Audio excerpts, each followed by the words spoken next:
10 बजे की 10 breaking news आपकी टीवी स्क्रीन पर। पहली बड़ी खबर, संसद के दोनों सदनों में आज भी अडानी के मुद्दे पर हंगामे के पूरे आसार नजर आ रहे हैं। जेपीसी जांच की मांग पर विपक्ष लगातार अड़ा हुआ है। आप जानते हैं सरकार ने विपक्ष से राष्ट्रपति के भाषण पर चर्चा की अपील की है कि कम से कम इस पर चर्चा तो हो जाने दीजिए। पर सरकार को अडानी के मुद्दे पर घेरने के लिए आज एक बार फिर से कांग्रेस ने विपक्षी दलों की बैठक बुलाई है। विपक्षी दलों के साथ कांग्रेस फिर मंथन करने वाली है। और वहीं कल राहुल गांधी ने सरकार पर वार करते हुए कहा था कि देश को यह पता चलना चाहिए कि अडानी के पीछे कौन सी शक्ति है। और विपक्ष के लगातार हंगामे को लेकर बीजेपी भी आज पलटवार के मूड में। सुबह 9:30 बजे से बीजेपी संसदीय दल की मीटिंग हो रही है। दूसरी बड़ी खबर, जिसमें संसद में चल रहे गतिरोधों के बीच सरकार की रणनीति पर चर्चा की जा रही है। संसद सत्र में अब तक बजट के मुद्दे पर भी चर्चा शुरू नहीं हो सकी है। बीजेपी अध्यक्ष जेपी नड्डा, केंद्रीय मंत्री प्रहलाद जोशी और अर्जुन राम मेघवाल बीजेपी संसदीय दल की बैठक में मौजूद हैं।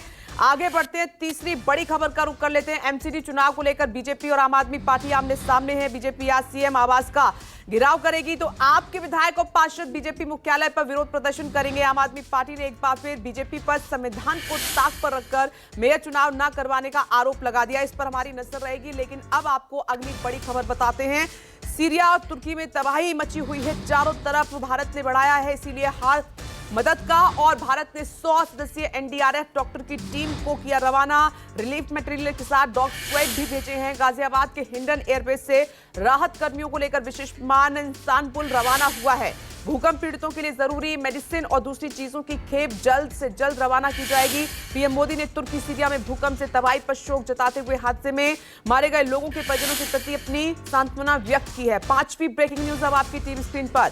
भूकंप से तुर्की और सीरिया में भारी तबाही के बीच रेस्क्यू ऑपरेशन तेजी के साथ जारी है। अब तक 45 से ज्यादा लोगों की मौत हो चुकी है और 14,000 से ज्यादा लोग घायल हुए हैं। बताया ये जा रहा है कि विनाशकारी भूकंप की वजह से 6,000 से ज्यादा इमारतें जमींदोज हुई हैं। मलबे के अंदर अब भी हजारों लोगों के फंसे होने की खबर है।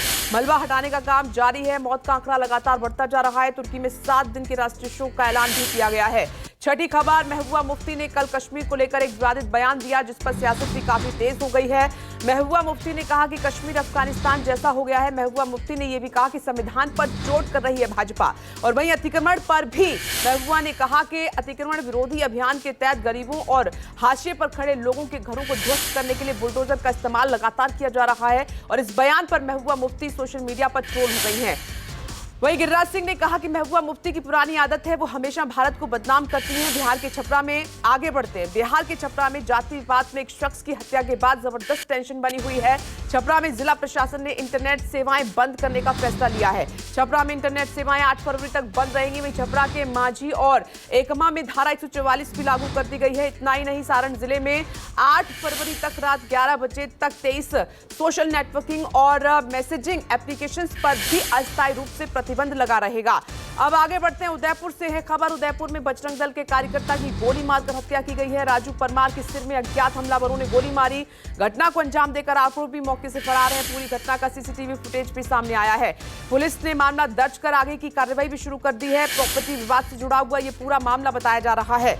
आगे बढ़ते हैं, इस वक्त की 9वीं ब्रेकिंग न्यूज। आज से यूपी रोडवेज में सफर करना महंगा हो गया है।